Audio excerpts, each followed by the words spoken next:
Hello, everyone. Kitty Foss here, your storytelling astrologist, reader of the stars for August 5th, 2025. So, our moon starts in Sagittarius. Sagittarius, the moon of truce and travel and expansion.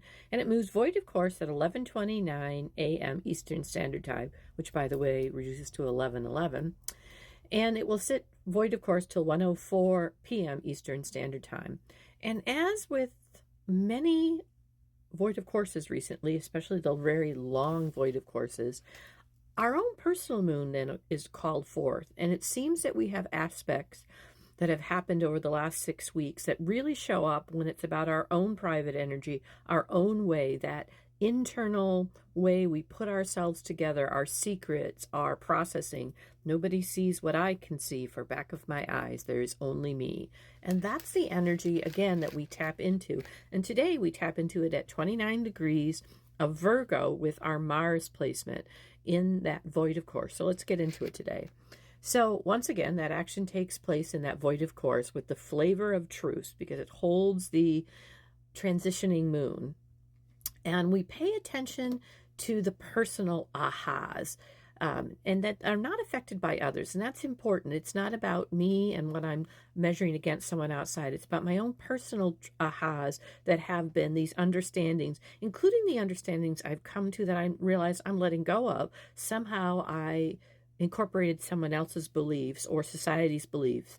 And one of the things I've become very aware of is paying attention to the origin of words, because without meaning to participate, there's been some real suppression language, even in the woo-woo world, that we've been talking about. So, like the word bless, be less. It's to pay attention to what is not affected by others. So let me explain that. So as we look at a 29th degree, it's all about resetting our karma. And our Mars is at that 29 degrees of Virgo. Virgo being the solution generator, looking at patterns, fixing, focusing. Sometimes people will call it nitpicky, because it's always looking at for one more thing to generate a solution that works. And so it is organizing our karma today in the alignment of our actions in even the smallest ways today. Pay attention to that. If something occurs to you today, just do it, because at that void of course, it's your own moon secrets asking you to take a new little piece today, to step forward. So if something like remember to say hi to someone or pick something up occurs, just do it today, trusting your own ways you are refocusing and generating the solutions internally. Honesty, which I've been talking about in the last couple of days, is holding right now. It's really important you're just honest with yourself, even in what you don't know, because that is creating that ultimate shakeup many of us are hoping for. I hold my own space in honesty, and therefore things kind of deflect and furl in on the things that are dishonest, missing honest. Including where perhaps my own secrets I've been participating in and just haven't seen. So the sentence that came up is, do the walls come down? Do you let me, meaning yourself, and your guidance, and that Gus, God, universe, source, spirit, spark that's in you, in?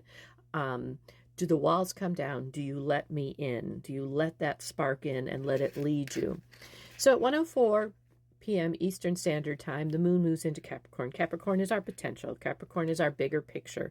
Capricorn is the overarching leadership that we embody. And it's very interesting, because at that point, we have some real discernment about that embodiment of spirit. Is your definition, your agreements around what structures will I let spirit in on? And that's because we have our Neptune and our Saturn traveling together. Saturn being our structures, our potential. It is the ruler of that Capricorn. And we have Neptune, our cycles with spirit. And they're all in this new embodiment.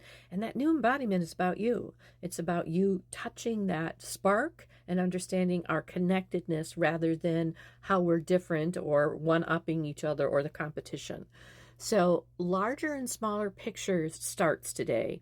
So in other words, I look up, I look down and see what the picture is, the smaller piece. I look up, I look down. I'm resetting my karma around with that will of the smaller pictures and how I plug them in to create the bigger pictures. If you've ever been an educator, we talk about people who learn from the whole presentation, or have to put the parts together to build the whole presentation. Today we have an opportunity to practice both in touch. They're very much in touch with one another.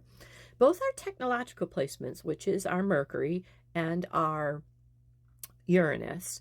Mercury that is in retrograde in Leo, so it's about looking in at my passions, my needs, my understanding. This has been quite a retrograde with Mercury this time. And our Uranus that's in Gemini are not in conversation with that larger picture today, so that's interesting.